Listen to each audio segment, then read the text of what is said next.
80. výročie Slovenského národného povstania je veľmi dôležitým mementom na to, aby sme aj my ako jedna z najdôležitejších a najstarších mienkotvorných historických ustanovizní ako Východoslovenské múzeum v Košiciach pripomínali nielen tej staršej generácii, tak povediať s tým pamätníkom, ale predovšetkým mladej generácii význam veľkého vojenského ťaženia pre získanie slovenskej svojbytnosti v 40. rokoch minulého storočia.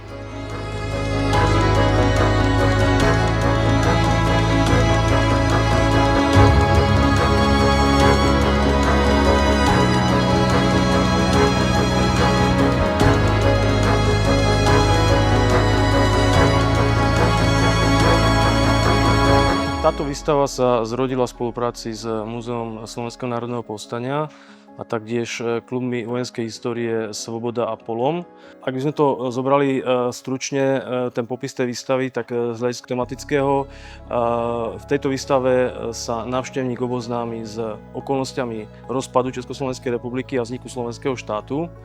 Taktiež bude oboznámený s vznikom politickej opozície na Slovensku, z ktorej sa zrodil potom aj neskôr ten ozbrojený odboj, ktorý v podstate vyústil do Slovenského národného povstania. Po potlačení povstania nemecké okupačné sily sa dopustili mnohých aktov teroru a v podstate masového teroru, takže ani tieto otázky represálií nemeckých, najmä v tých lokalitách partizánskych obcí, sme nemohli vynechať.